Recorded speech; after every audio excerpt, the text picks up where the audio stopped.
Welcome to the Cross the Line Podcast. My name is Carlos Smith, and I'm back again with another special guest. This is one of my guys right here. I love to watch him grind and all the work that he's putting in. And right now, I'm sitting with Mr. Brandon Golden. How you doing? Appreciate it, man. Thank you for having me on here. Oh, no problem. Now, Brandon, usually when I introduce my guests, I say entrepreneur or athlete or whatever, but I didn't know what to call you because you do so many different things, videography, and I know you're at the station right now, but what do you like when people ask what do you do? What is it exactly that you tell them?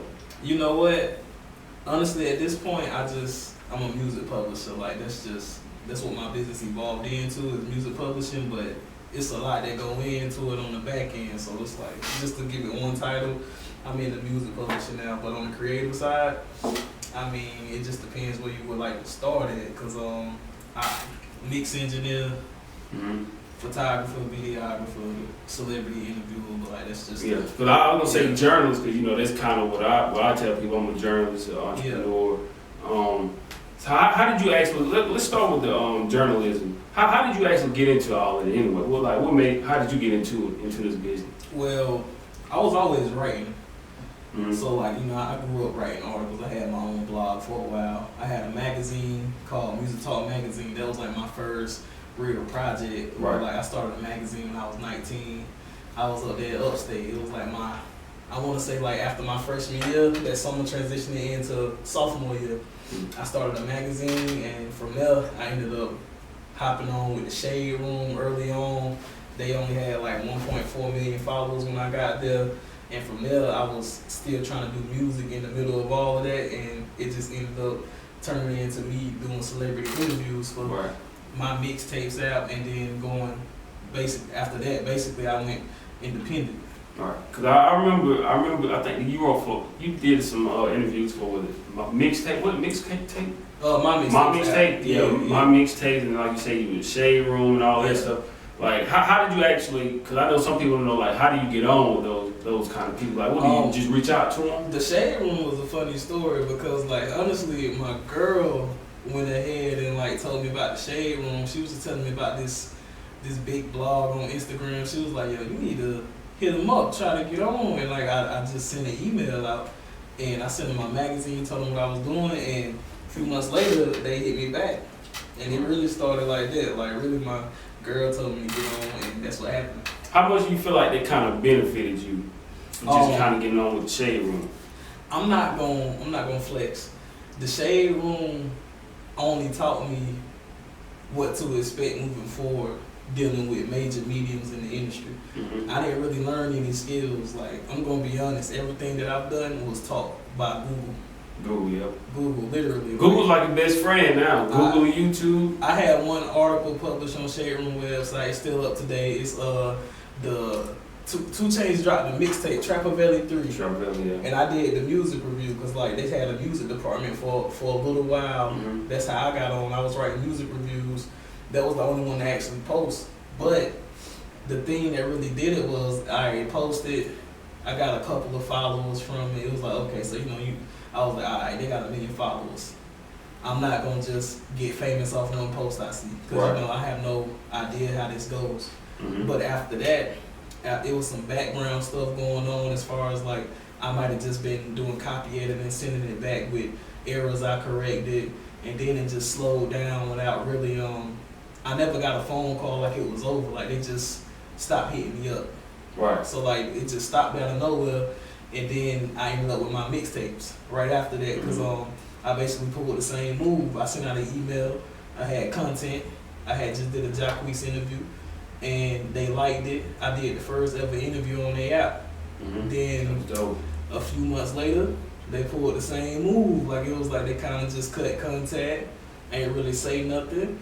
So from that point on, I just really understood how the business was gonna work for me, and I just went ahead and did my own thing. So they didn't really, I guess they didn't cut you in the check. It was kind of like a contributor position. There was no checks cut. I was, I want to say I was 20 with the Shade Room, 21 with my mixtapes. Mm-hmm. I was just happy to be getting in because you never gonna get no paycheck in the beginning. That's where young men go wrong. You can't look for no paycheck. You gotta just love it. Yeah. Every opportunity don't come with a paycheck. Yeah, it's not gonna be no paycheck at first because why they gonna pay you to do something that they could obviously do already by themselves. Exactly. Yeah, and that's actually how I was when I was where I wrote for Black Sports Online for maybe close to a year. And never got. Yeah. I did too. And we never got checked, but Rob, like, he was one. That's really why I started, because one of the things I wanted to pick up that I didn't get a chance to do at Upstate, because I started doing it at the tail end right before I graduated, was the journalist, the writer. So Rob was the guy, and shout out to Black Sports and Rob. And they actually, that's why I started learning writing articles and all that stuff with Rob. And I didn't get a paycheck, but he does put his journalists in a position to where a lot of times we don't get the opportunity, especially people of color, we don't get the opportunity as other people do. So Rob was one of those guys that kind of like help push journalists and help them get on the different platforms. And you don't get a paycheck necessarily, but you do get that experience. It's something that you need. He taught me some useful skills, like, cause I thought I was a fire writer, but like he really taught me how to bring more out. Like I remember I used to send him articles with certain topics, and he'd be like, "Okay, you can write about that," cause he was hands on. Yeah. So I send him an article, and then he'll be like, more. Like he'll be like, go more in depth. Like take this angle, take that angle. So like he really taught me how to be very analytical, cause like he really ain't play that. So it was like, I really liked the way he did things. Like, it last long though. And then what else I liked was, like, even now when I look on, I'm not on Twitter as much as I used to be, but when I was on there, man, like, he takes the angles and makes it a catchy article. He makes it stand out, because, you know, a lot of places, they just kind of, it's not really a catchy article. It's something just so generic or whatever, but you have to have something that makes it stand out. But talk a little bit about your like you said earlier, you was talking about your publishing company. Can you talk a little bit more about that? Well, basically, my publishing company, this is like my newest thing, but I went like straight legit with it. And what I mean by that is, you know, I just got my LLC, got all the business handled behind it. And with music publishing, it's really two lanes to where you can cross that can cross paths with this. You can collect royalties for artists, or you can go ahead and like license music to television shows and films. So basically, I'm just taking the film route. I want to go ahead and like take music that I get and license it to TV shows and film. And it's just something that I fell into because Big Golden TV is a celebrity entertainment medium, but I wanted it to be more than that because I just want to keep adding layers to it. So while I'm going to go ahead and like keep doing my celebrity interviews, keep on building content, I'm also going to have this whole publishing company that really just sets the tone and sets the foundation. And what do you keep this content? Because I feel like, man, it seems like you're sitting on a lot of dope content. Because I remember, like you say, you interviewed Jacquees and you interviewed some other artists. I feel like I didn't really know about it until I seen you with them. I remember Rollo as well. I didn't even really know too much about Rollo. It seemed like you kind of catch these artists before they like really kind of take off. I called Jacquees right after Mood came out. I caught Rollo right around Diary of the Streets too. So like I really was catching them at good times, but I didn't know I was catching them at good times. It was just like I was just hitting these dudes up and getting in contact with their people, and it just so happened that when everything came together, I ain't recognized till later like, yo, I caught him at a good time. Like, cause the thing is, most people don't see the back end. Like when I'm out here actually doing this, I'm running around like a chicken with my head cut off. I'm like, yo, like, how I'm gonna do this, how I'm gonna do that. So like everybody just get to see the end effect on social media. No one gets to see how I'm sitting somewhere like, alright, 100%, how I'm about to get this going. A lot of people ain't gonna let you know that though because of ego problems and shit. Like, and like social media, if you look at social media, everybody winning. Like you don't really see like the backstory of what it takes to set up interviews and what all you gotta do. Like people, like when I do the same things. Like, man, people don't really know like what you go through and to kind of set this stuff up. It's a lot to it. Well, did you feel like that working at My Mixtapes and Shade Room helped you get into those interviews, or was it just strictly like independent? You know what? The only thing that they helped me do was move forward independently, because they didn't help me through anything. They never set up one interview. They didn't help with no cameraman. Right. I when it came to Shade Room, I was talking to one dude at the time who like basically was, you could go ahead and call him my I guess you could say manager or Right. whatever. He was the music director of the time that was over the music review section. He did a few other things up there. I interviewed one of Mike Will's artists by the name of Jace, right? Jace Publicist was Anissa. She knew the man, like the man who got me on at the Shade Room was her best friend. So like I had an opportunity to go back, but once again it would have been for free. Right. This was like over a year later from the time when like all contact just fell apart for whatever reason. So all they really did was just give me a platform to be able to say to the next person, hey, I did this for so and so. Because I've used it, but like I don't use it anymore. Like it don't even come up in conversations. Like, Right. Talk about some other artists. I know like some other artists you feel like you kind of the first. I remember I saw Rich the Kid as well. Who are some other artists for people that don't know that you actually sat down with? Well, Rich the Kid, Skipper the Flipper, Ayo and Tayo. Those young dudes, right? They kind of young or something. Yeah, they got one platinum record, the Rolly Rolly. Oh, that's them. Oh, okay, I got you. Man, Zeus. It's a few different artists. Like I'm really going brain dead over here now that you asked me about it. Cause I interviewed Zion Williamson. I remember that. Yeah. Interviewed D-Ray Davis. That's one of my latest ones. I got a Country Wayne interview I'm dropping next week.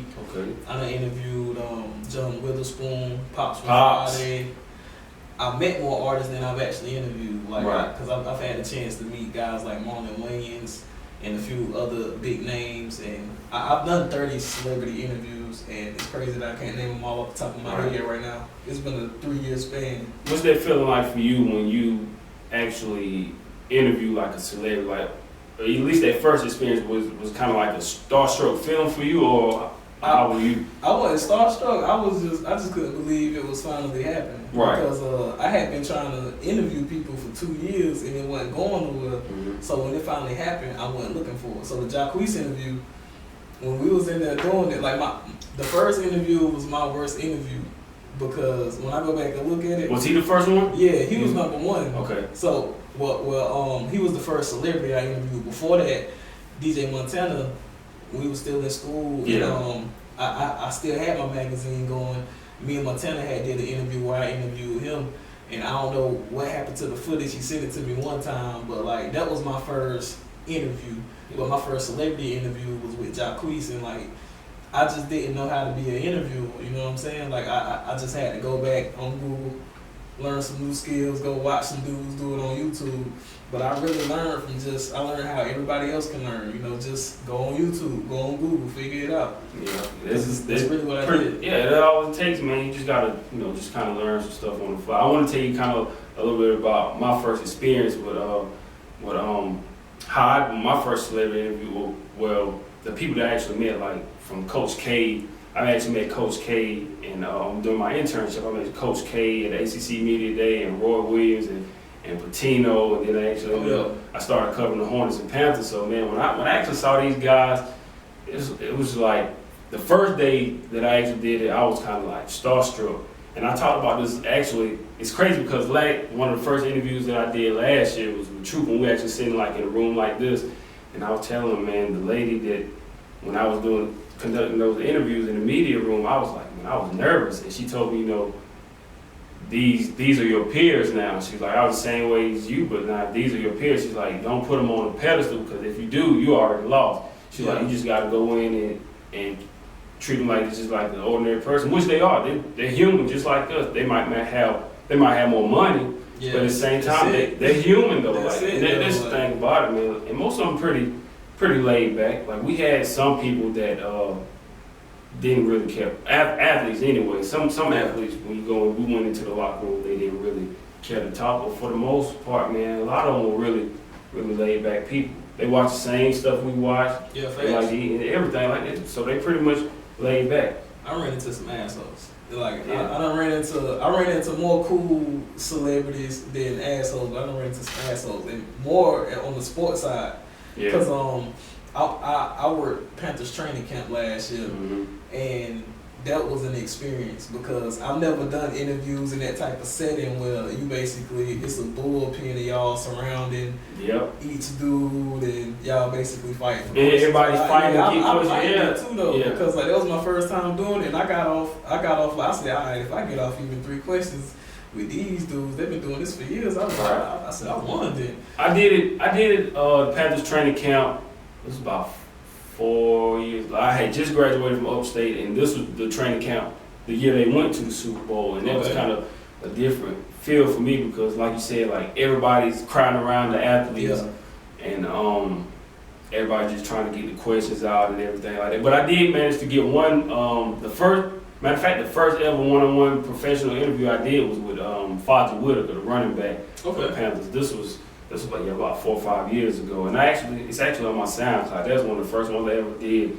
And man, a lot of times I like to kind of have like that one-on-one interaction with him, so you can kind of talk to him, man. But man, Fozzie was a very laid-back dude, man. But Gotcha. But I'll tell you actually one of the crazy experiences. I'm gonna ask you first. What's one of the like negative experiences you've had with like an athlete or whatever? Man. And you don't have to say their name. I got one with, I'm gonna tell you their name, okay. But like I got an artist one too though. But the celebrity one, it'll have to be Greg Olsen. Greg Olsen. Cause he did my interview, but like he was so damn dry though. Like Greg don't like to talk to people. Yeah. I noticed that because on my interviewed him twice. I called him at training camp where they come out and they stand out there for a few minutes and you catch them when they just arrived. And then I called him after the game. Like one of the training camp games they had. So, and I'm gonna remind you, like I don't keep up with sports like that no more. So like a lot of these guys, I can't remember their name off the top of my head from the team, but Greg Olsen, he's the one who really was just like, it's like, yo, I don't even want to do this, I don't want to be here, and it's like you have been in the league 14 plus years. Right. Suck that shit up and get this interview in, like treat it like it does. Like he at least spoke. You know what I'm talking? Like he was more talkative. Like he actually would answer my questions. Greg Olsen just looked like he didn't want to be there for anybody. But I'm sure like, you know, when you do this for so long, it's just like whatever, you're here to play football. But that would have been my negative experience, like dealing with him. Right. On the artist side, K-Camp. K-Camp. I interviewed K-Camp at the end of last year. That was the first time I interviewed an artist where I was ready for the interview to be over. Really? Yeah, like because I don't get starstruck or any of that. Like if somebody don't want to be there, of course you know you're not gonna get an attitude and be like, yo, you fucking up my flow. You're not gonna really do that. But at the same time, it was just like I'm ready for this to be over. Yeah. K-Camp, we just listened to him on one of Nipsey records. But matter of fact, well, I'm gonna talk about Nipsey a little bit as well. But one of my experiences was, I'm not gonna say his name, but I still remember playing this day in the Hornets. They played the team. Yeah, I remember because the exact same night they did a verdict for I can't remember his name. Malcolm. Was it Malcolm? They got killed by the police officer down in Missouri, I believe. Mike Brown. Okay, gotcha. And it was actually on in the locker room where they were showing their killing or whatever. But this was actually like I was kind of looking forward to going into the locker room and just talking to some of the guys. And I remember walking in and one of the journalists was talking to him, and he was like, you know what? He said, I'll really tell you how I feel about the media, but I don't feel like getting fined $25,000. So he grabbed his bag, walked into the training room, and just boom, slammed the door. Didn't even talk to nobody at all. He just waited till pretty much the whole room cleared out. I mean, he didn't say anything to me or whatever. Yeah. But it was just like that, just that attitude or whatever. It's like, man, I don't even know if he maybe. I mean, and that's not to say he's a bad person. Maybe he's having a bad day or not. But it's some of the things. Like they get back to that human side because honestly, like when you got to deal with that, like all the time, you know, you're playing ball. It's like you are human. So it's like if you're really tired of that, if you really don't like that aspect of it, of your career, your job, I can honestly I can see them not wanting to do it. Yeah. But at the same time, it's like we always don't want to talk to you either. Like we trying to get something. You trying to do a job. Yeah, we doing our job too. So it's like I think they should, or at least I can't even say what they should do because they their own men. Mm-hmm. If I was in their position, I would be more sympathetic to the other side because we all got families to feed. Exactly. And now the one guy that I always say, if anybody ever asked me the most professional, to me was hands down was Dirk Nowitzki. Dirk. Okay, you interviewed Dirk? Yeah, we went in the locker room. I can't remember one of the questions. I think the question I asked him was, because this was when they had Raymond Felton at the same time. Yeah, I think I asked him, and it was him and Tyson Chandler. I think I asked him something about Raymond Felton, because Raymond Felton had just came from the Knicks. You know, he had a gun charge, and I was asking him how would Raymond Felton fit in with them once he came back from his suspension. But man, Dirk stood there at least a good 10 minutes or so and never had an attitude and answered every single question like that anybody wanted to ask. Like, he just stood there like a true professional and never had an attitude with anybody and just answered every single thing. That's all you ever catch on camera with Dirk. Like, he seemed like a stand-up man, guy. Dirk. And that's a legendary interview. Yeah, man. It's legendary. But the thing, you know how it's like all the media is in there, so you Yeah. got to try to get your question out. But Dirk was that guy. Dirk and Ginobili. Melo was cool. Melo was really cool. He just the Knicks were trash that year, Yeah. and it just took him a while to come in there. I think he had to get dressed and everything, get situated. But Melo was a cool athlete too, man. But Dirk to me was hands down the most professional athlete that I encountered. How does that make you feel about the celebrity after, you know, a negative? Does it make you not want to listen to their music anymore, or how do you look at it? Well, I never really liked K-Camp's music like that. Don't get me wrong. He fire when it comes to, I'm not trashing his music. My girlfriend loved K-Camp. I told her she can't love him no more after. Right. but you know, she like Kiss 3 was dope. I said that before. Yeah, I like the Kiss 3 mixtape. Cause I can't lie, my girl done had me listening to all his music, like it ride. Yeah. But like, have I ever gotten in my car or have I ever been at work and said, "Oh, I'm gonna listen to K-Camp"? Yeah, I have never in my life did that. Yeah. Ever. And it's just like I listen to more conscious rap, J. Cole, Yeah, I like Cole. Kendrick Lamar. You know, that's more of my vibe right there. That's definitely more of my vibe. I want to get back to it. We're going to talk about some other artists as well. But let me get back to radio real quick. Talk about a little bit about how you actually ended up getting into radio. Well, the thing is, I knew graduation was approaching, or I knew the day was coming where I was just going to leave school whether I had a degree or not. Mm-hmm. So I started thinking about, okay, it's cool that I have celebrity interviews. It's cool that I can do this. But I started thinking about my resume. Right. Like, how am I going to get a job that got to pay some bills? I've never been the type to want to do work that I didn't like. Right. That's just one thing that never sat well with me, like doing something that I didn't like. I never lasted long. So I figured out that the only move that I could possibly make at that point was to be a radio personality, because I'm like, I got these interviews. I'm like, these is hot artists in Atlanta. I was like, I know I can get on as a radio personality here in South Carolina because they ain't even got this going on. Exactly. It was the total opposite. You can't just get on here because these artists that you interviewed that Atlanta knows, this not the urban scene in South Carolina, especially right here in Greenville. Well, in Greenville, like where the radio station is. So they didn't care about that.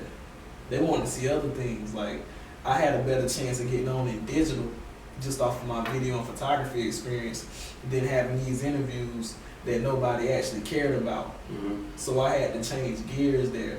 I went in as a promo rep looking to get on air, but when I recognized I couldn't get on air, I changed the program and moved towards the digital content manager position. I can't remember, but I know when I was there, we kind of came around the same time. I was with I was just running the board for ESPN Upstate. I think you was there before me too. Yeah, I think I started maybe like that August, somewhere around there, August, something like that. I came in October. Yeah, and I just ran the board for ESPN Upstate and WRD Word. Yeah. Whatever.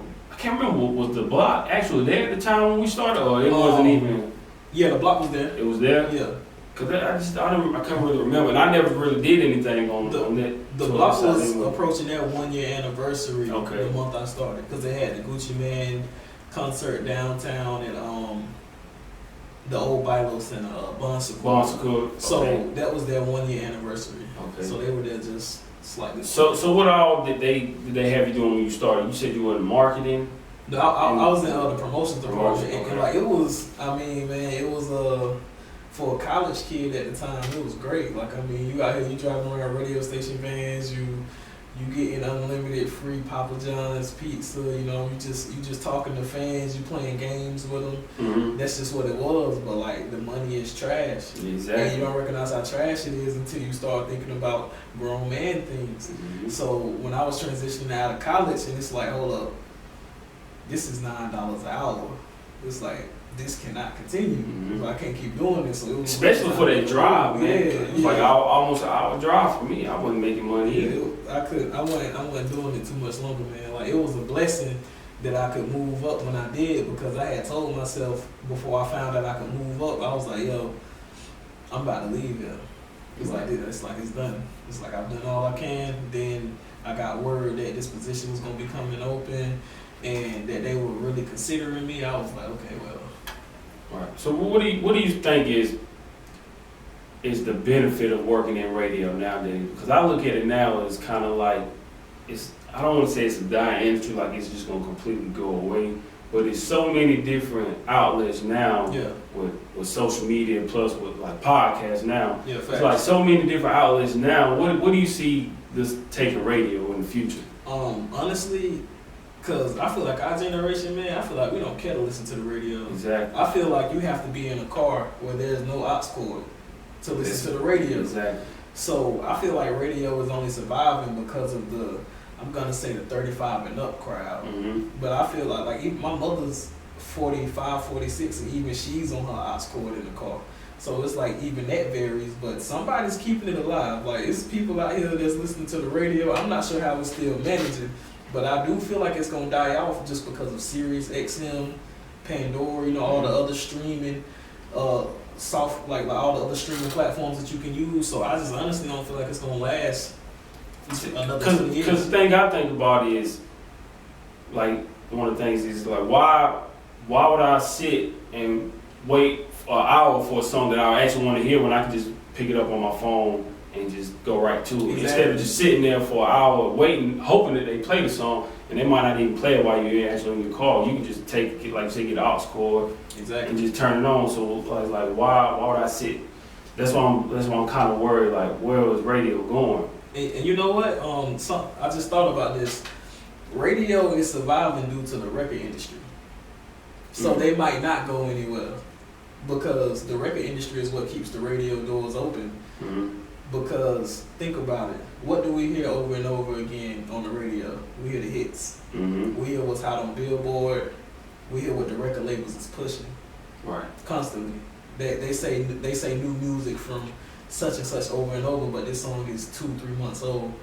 We only hearing what the record labels are pushing on all of these radio stations, because no matter what state you're going to, you're gonna hear the same artists: Cardi B, Drake, Exactly. Migos. But I look at the same time, you can still go on social media. Everybody has a phone now, Yeah. and these artists are so big that you can go directly to them instead of radio. Though that's what I'm saying. Like on Facebook or Instagram or Twitter, like you have like direct access to these celebrities, and basically they'll let you know what they have going on. So you don't really have to, like I said, with radio, I don't know, like what's gonna go on with them. I don't think it's gonna completely go away, but at the same time, even for me, like I love the Breakfast Club. Like sometimes I might go to I have the iHeartRadio app on my phone, but for the most part, I like to catch the interviews and see who they have on and watch the interviews. I don't really have to. I only watch on YouTube. Like, Exactly. I've Just never go to gotten in the YouTube. car and like try to listen to the Breakfast Club, Mhm. because honestly, I'm not even thinking about it by the time I am going to work. But I've never gotten in the car trying to turn on the Breakfast Club. I go straight to YouTube and I let the Watch the video. Exactly. So that's one, like, maybe more radio stations will probably kind of go that route of exactly, getting the videos on for radio for the interviews, like having like they do with when they interview celebrities, Right. kind of record the videos and then post them on YouTube. Did y'all do anything like that where y'all recorded the celebrities, the interviews, and then posted them online later on? You know what? We do that sometimes, but one thing that I've come to figure out, like sometimes an artist may come in the station and the personality doesn't alert us. and it happens rarely these days, but when I first got into my position, it would be a situation where somebody was in there and they didn't even tell us, and I was like, what you gonna do? Like, are you just gonna tell people about this interview that happened on air? Like, Exactly. you ain't got no video. Like, this is a visual world we living in. Exactly. So honestly, I say depending on what radio station you work at, every general manager, every program director at different radio stations, they have to be in tune with what time we're living in digitally in order for them to take the initiative to go ahead and say, hey, we need to move like this concerning celebrities instead of just this another day and they're coming in here and we're not going to worry about if we have the best video. I feel like with radio these days, you have to be like the Breakfast Club. Exactly. You have to be the best on air and online. Mm-hmm. Some radio stations are only worried about advertising over air, and they're missing the whole market that can also become advertising dollars through the internet. Because I think that will greatly benefit radio, like Yeah. if it become like when celebrities come in and you actually get that footage. But I think at the same time, and I could be wrong, but what I think the Breakfast Club, what they do is, I guess, like they try to do interviews like after the show is over. That way they actually have time to sit down and just do an interview and let whoever the interview just let them go, because you know at radio, like every 15 minutes, so you got to stop and do your commercials and get all the advertising and all that stuff. Like the Breakfast Club, when they sit down and do interviews for 30 plus minutes, I think they shoot theirs afterwards. That way they have time to actually sit down and interview the celebrity. One thing I've caught a couple times from just listening to them go at it with different artists, I've heard an artist say something like, yeah, y'all got me here at 3 a.m. Y'all got me here at 4 a.m. Yeah, so like, cause the show is on, it started at 6 if I'm not mistaken. It's like from 6 to 10 or something like that. So like, I'm sure they doing it afterwards too, in some cases depending on who they interviewing. But like, I heard a few artists like, yeah, you know, y'all got me here early this morning. So it's like, sometimes it's like, yo, they in there at 3 o'clock getting it in. Exactly, they Like, do early. And what I noticed was Charlemagne. That's one of that is my favorite journalist. Period. What I say by his when I study the Instagram page, what he'll do is he'll let you know the night before or sometime the day before, we got this person coming on the Breakfast Club in the morning. So they let you know they already shot the interview already. They're just gonna air it the next day. So it's kind of like they have time to, you know, kind of chop it up. They don't try to promote it before the artist actually comes on, because that might hurt you if you're saying, well, somebody's coming in today, and then they don't even show up. Yeah. So they kind of wait till they actually have the interview done. And then I've had my own trouble with that one, to where like I don't even announce nothing no more. I don't announce it, because I've had instances where I'm like, yo, I'm about to go interview such and such tomorrow, and tomorrow again I'm quiet. It's it didn't work out. It's like, damn, it's like I ain't see that coming. But something that I do is, and I'm pretty sure, you know, certain things come up. But sometimes when I try to post things, what I'll say is, tomorrow I'm expected to sit with such and such. Yeah. That way, I like that word. I'm giving you a heads up. Like, I'm expected to sit with this person, but if it doesn't happen, then okay. I mean, it's not. So I say I'm expected. So that's what I use. So anybody watching this that's in journalism, that give you an idea. Or I mean, you don't have to say anything. You can just wait. But I'll say, because I actually did that with when I interviewed Lil Yachty's dad. I said tomorrow I'm expected to go to Atlanta and interview Shannon McCullum, Lil Yachty's father. And then I try to give people a chance to, you know, if you got a question you want to ask, then feel free to comment or whatever. Yeah. But I always say I'm expected to interview this person. That way it's not a guaranteed lock, because things come up. Anything can happen. That's one thing I learned early on. I'm like, yo, none of this is guaranteed. Like, it's I put a post on Facebook one day. It's like, do you know how hard it is to get famous people to give you their time for free? Exactly. I'm talking about this. It's not for everybody. This is really not a game for everybody. You gotta know how to push through, even when nothing's moving. You gotta know how to keep pushing through, because it's dry spells out here. You gotta know how to. That's why I change up the way I do business. That's why I add layers to things, because it's like, yeah, I'm still gonna be doing these interviews, but there's more business to be had. That's why I got into publishing. Right. And it's one of the things for when I do my interviews, I try to, of course, they're not all celebrity interviews, but my formula is I just tend to ask people, you know, hey, would you be willing? I let them know what I'm doing, and it's up to them whether they want to respond. And not everybody doesn't respond, but I just reach out to them and ask them. That's actually Cause people ask me all the time, hey, how do you get such and such to come on? It's just simple for me. I just ask. Yeah. And So but now my body of work, what I've been doing, kind of backs up what I've been doing from all the way from upstate, where covering sports up to now, when I created my own platform. Like I have a body of work showing what I'm doing in like the giveaways and interviews with people I'm interviewing. So that's what Shannon McCollum, Yachty's dad said. He said, I want to check out your picture. We shot that at his house. And he was just like, man, I'm just sold on you as a person. It made me feel comfortable because he never met me at all. He just seen my page or whatever. So that's actually, he just saw how I presented myself. And that's actually how I locked in on my interview. Just reaching out and asking. It's stuff like that. I feel like that's the way to really do it though, like just build a personal connection if you get the opportunity to. And one thing that shocked me the most about doing celebrity interviews over a long period of time, I've only ran into ego no more than 3 times. But I've ran into nothing but ego when I interview or when I've even tried to set up an interview with an artist who no one knows. A local artist, any local artist that's local to Atlanta, local to South Carolina, artists who you wouldn't know the name of unless you already know them personally or you follow them on Instagram, they give me the most ego. That's weird. Why do you think? Because it seems like they would be the guys who would be the most humble because they're trying to get on. It's like that. I've never figured it out to date. Like, I've never figured out like why a local artist would have more ego than artists I interviewed who got gold plaques, Grammy nominations. I never figured that out. Like it's the weirdest thing to me, but that's always been something that had me like, wow. Like I watch guys who haven't made it yet give me more ego than guys who are already on. And that can be a problem because if we can't talk to you now before the fame, if you ever get there to that age level, what happens when you finally do get there? Then it's really gonna be a problem because if they can't get to you now, then by that time it's like, man. Cause I have a rule if I'm reaching out to local talent. I only ask once. Cause I only ask a celebrity 2 or 3 times. Right. You know, cause like it's in their email, they see the phone call. I know a lot of managers personally. I know a lot of PRs personally. If they don't want to do the interview, they usually say they don't want to do it or they don't respond. It's cool. You move on to the next person. Right. But I will only ask a independent artist that's local once because of all the egos I've had to deal with.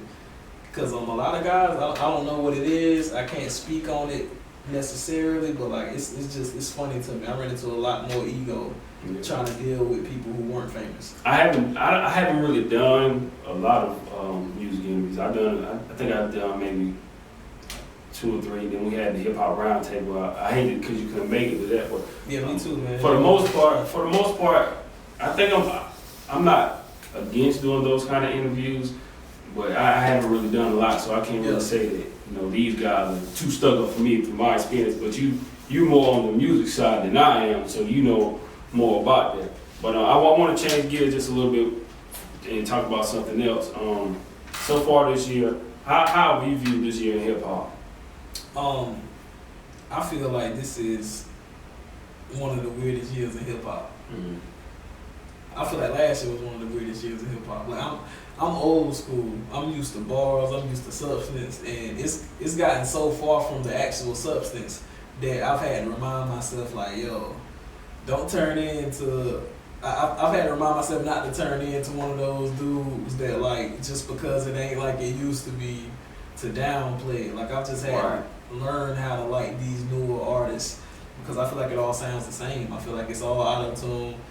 I feel like everybody talking about drugs, guns, bitches. It's like, it's no more substance coming in the game from an early age. Like, I'm really lost with it right now. To me, it seemed like it's like a little bit of it's more of a slower year this year. To me, last year, I thought it was a really good year because it seemed like everybody was, like every other week, somebody was dropping music. But this year, it just seems like it's a little bit slower this year. It's like, you know, I'm still waiting to hear the album that I'm like, this is the album of the year so far. And to me, Nipsey was that album for me last year. This year, I'll probably say probably 2 Chainz. so far. To me, so far this year, I thought 2 Chainz had a dope album, but I really haven't heard so many albums that came out this year. I'm like, man, this is a great year in hip hop so far. And 2 maybe Chainz definitely has had the best album I've heard this year too. In my so opinion. far, yeah. And maybe we're gonna talk about Nipsey as well. Maybe I know they kind of bothered a lot of people. That was really a tough situation. But maybe that kind of, in a way, set some people back. Because I think they said YG was actually getting ready to drop an album, but then Nipsey's death took place. Yeah. And so he kind of pushed his back. But it's just like, man, this was, to me so far, it's just like a rough year. And then just the Nipsey Hussle death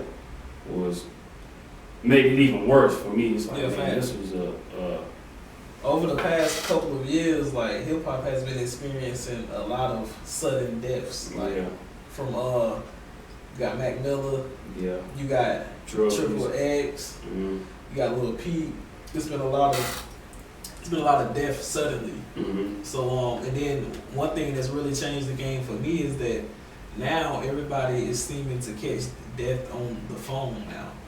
It's like you got the footage of Nipsey Hussle laying life with someone. You had the footage of XXX laying dead in his car. It's like I feel like that's just one of the things also with this generation where it's like we definitely gonna feel it more when there's always somebody there to record it.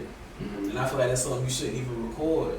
To be honest, Exactly. it's like weird that people are desensitized. It's like if it's content, somebody gonna record exactly. it. It's like now people just want to get those likes and the clicks and everything. It's actually turned me away from social media. Like I might be the only person I know that interviews celebrities that dislike social media. Mm. I focus more on YouTube these days because like social media just, and this goes only for me because I can't speak for everybody, but I watch so many people spend so much of their time trying to build up this social profile that you would think that it's the most important thing in their life. Mm-hmm. As if, you know what I'm saying, as if, you know, you ain't got loved ones who could die any day. It's real, yeah. As if you ain't got other responsibilities that's not living on this app. I've watched people let their app determine their attitude. In reality, Mm-hmm. this is something that can disappear. That's why I try to stay off of when I get up early in the morning. That's why I try to stay off of social media, like just because it's just too much. And then once you click on it, and you just it's just people just talking about a bunch of nothing anyway. Yeah, it's a bunch of nothing. Like, man. that's why I'm really early in the mornings, man. I try to stay off of it. And what I have done now is, you know, I always say, I hate to say it this way, but I say people are lazy, so we try to take the least amount of steps to get to something. So for me, you know, I guarantee just about everybody has Facebook right on the front of their phone. So I deleted it off the front of my phone. So I actually had to take time and scroll through my menu to find the app now. Got you. To go to it, because now I'm like, man, if I'm scrolling, like, do I really want to go and see what other people are talking about, because they're really not talking about anything. So I took it out the front of my phone just because it's like just really a waste of time. But back to Nipsey, you know, with death is not easy, and I hate when anybody loses their life, but this was the one celebrity to me where this Nipsey death was really, really bothered me, because my man Calvin, he actually put me on, and I started listening to Nipsey last year, man, and since then it's just like, man, Nipsey talking the talk, man, and I just respected his business acumen and how he carried himself and how he was actually for the people and creating opportunities in his community for people. And it's just like, man, how do you just take his life for nothing? I mean, an argument, just walk away, but to come back and gun him down, man, when somebody who's doing so much for the community. I'm not gonna lie to you. I'm one of them conspiracy theorists. Mm-hmm. I feel like I don't think it was necessarily over the Dr. Sebi interview alone, because if you ask me, the government ain't killed Nipsey Hussle over free information. Mm-hmm. Because while Dr. Sebi might be unknown to a lot of people, you can do a quick Google search on, and the information is out there. You can do a quick Google search and figure out that eating holistically can have health benefits to your life and reverse certain ailments. Mm-hmm. So I don't feel like that's anything to do with it, but I do feel like there's foul play that goes above anything that you or I or anybody we know could prove. Mm-hmm. And that's really why I lay with it. I try not to think about it that way, but at times I do catch myself out, like, you know, there's something doesn't sound right. You know, at times like man, it doesn't sound right. But and it's like man, at the end of the day, man, we still lost somebody who's doing something great for the community, for the people, and giving back. So it's like man, if you do something to somebody like that, man, we really need to check ourselves because I was like, man, that was like a big loss in hip hop. Period. Just losing Nipsey, somebody of that stature, man, and you hear it in his music. If you go back and listen to his music, man, one of the songs I heard was I went back to Mailbox Money, the song That's All I Knew, That's How I Knew, and he was just at the end he was just talking about how technology is taking over, and this is like the gold rush for us, and how a lot of big companies are going to start falling, and a lot of the smaller companies are going to start rising. It's like man, Nipsey was.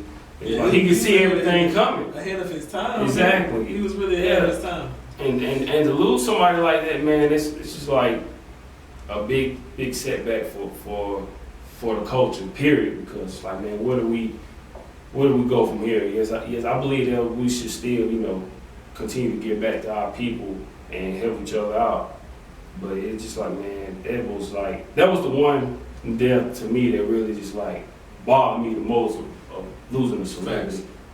The way I feel about it in its entirety is that now all people can do is really just build off of everything that he gave us in the form of game. Like that's all we can do is follow his blueprint because that's all he was doing. He was giving us a blueprint, and right.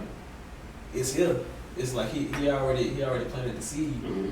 and he was all for empowerment and create your own opportunity, your own business. And that's what motivated me. That's one of my teachers, more than a job, man, because we're more than jobs. We're more than just a 9 to 5 punching a clock just to make some money, man. We can be our own, empower our own people, and give back and educate ourselves. And I feel like that's why our generation is moving to. Like I don't know anybody who's cool with working a job.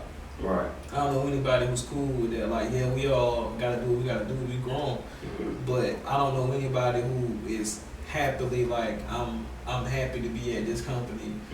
I don't see myself leaving. Everybody I know wants their own thing. Everybody I know wants to be self-sufficient. Exactly. Because at the end of the day, when they're ready to move on, they'll move on. We get 2-week notices. They don't.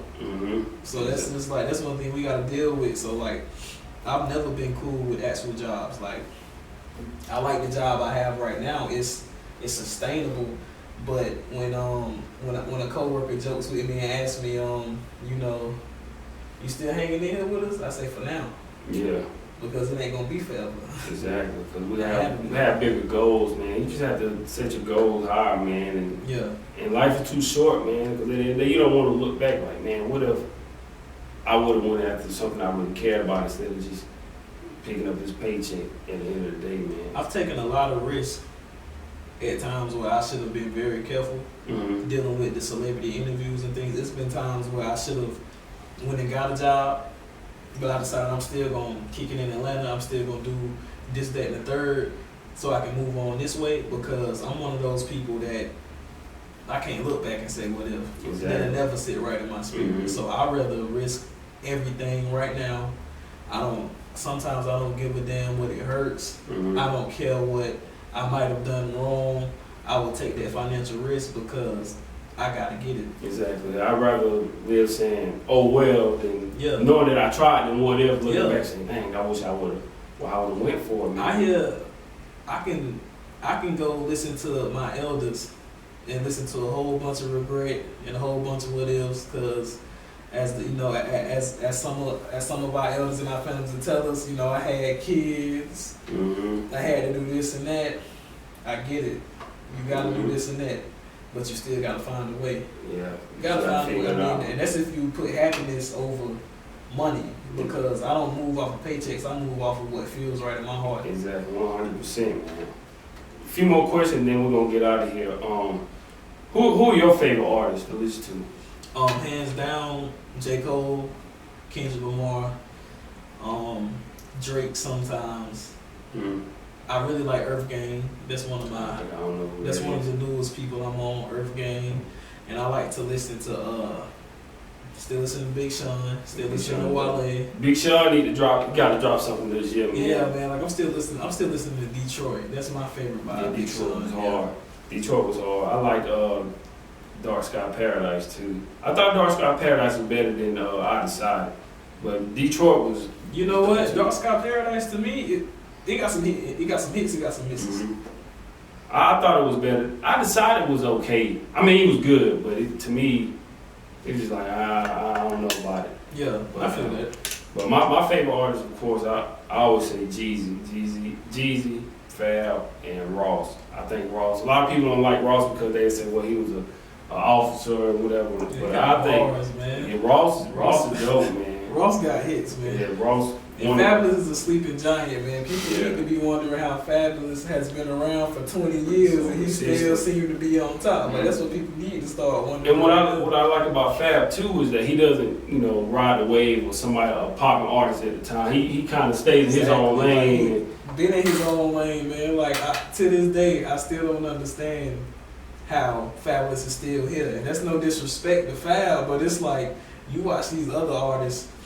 They move different at his age. Like it's like they trying to be more in tune with what's going on. Fab literally stays in his lane and he does his own thing. Yeah. Like I'm like, wow, like that's longevity. Yeah, I believe he'll drop something again this year. I like the last project he had was the one with Jadakiss, the Friday Night on Elm. Was it Friday Night on Elm Street? Or Fab? I think so. Yeah. Man, it's really crazy though because like Fab is one of those artists. I wrote an article on him one time called "The Sleeping Giant," just based off of how he's survived this long and he really never lost a step. Mm-hmm. Fab was on. I actually had Royce the 5'9". I had Royce one of my top 5 albums from last year was the Book of Ryan. Royce, I think he's underrated too, man. A lot of those guys, a lot of the older guys, man, they don't get the. I'm on Sci-Hi and Pusha too. Sci-Hi, Yeah, man. yeah, Sci-Hi. Man, I tell you, Yo. Sci-Hi might be one of the best lyricists I've heard, man. Like No Sci-Hi Dope on Sunday, man. is super dope. No Dope on Sundays. Yeah. It's like that's one of them projects that like I'm gonna forever ride. Yeah. That one. It was dope. And Pusha, man. Like Yeah. Pusha got them bars. Pusha had one of the best albums last year for me. So hopefully, well, since he dropped last year, he might not drop album this year, but hopefully Sci-Hi can bring something to the table this year. Fab, of course, Ross. I need another Ye album. Kanye still one of my favorite artists. Like I know he go left and right. Yeah, sometimes, Kanye but, just, like, I want to know what to expect from Kanye. That's the only thing, man. I did like The Life of Pablo. yeah. That was a dope album. The one he dropped I think it was last year when he dropped Yeah. Yay. Yeah. It was, to me, it was I feel like okay. I can't say I like every song on Ye because it's short first of all. Yeah. But at the same time, he a genius, man. Yeah. It's like he is. Can't take that away from him. the sound and vibes he create, I've never heard before from another artist. Like, and he's been this way since day one. I was watching Kanye interviews from before he even was known as a fire rapper, and like he's been this outlandish thinker. Like he's always been this way. Like I was watching the interview Because they only looked at him as a producer at the beginning. Exactly. Yeah. I was watching a Kanye interview from the beginning of his career, and I'm like, this is spooky. He still sounds like Kanye now. I'm like, it's like no one ever picked up on this. It's like this has always been who he was. Like it actually remotivated me to. It gave me more energy to do certain things. Right.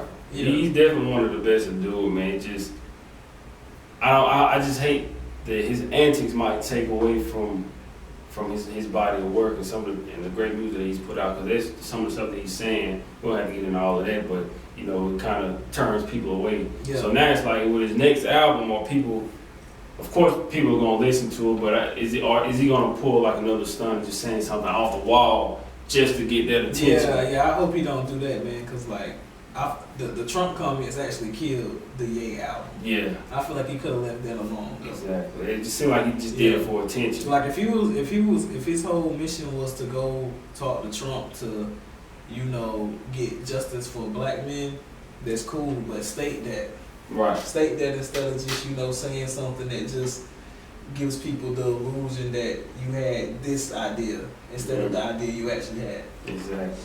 But all right, let's wrap it up real quick.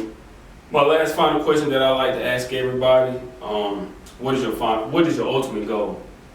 My ultimate goal is that's honestly that's a hard question because I got so many ultimate goals. Or any goal that you have? I would say my ultimate goal is actually to wake black people up to entrepreneurship. That's my ultimate goal. I want to actually end up in a position with my company to where I have nothing but black owners in my company.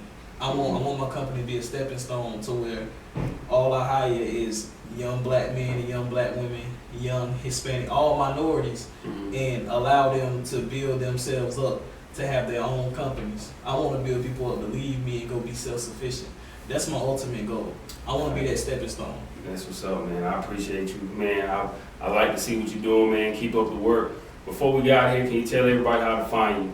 Find all your content that you have. Can find me on social media at BGoldenSC, BGoldensC, and you can also find on Instagram BGoldenTV.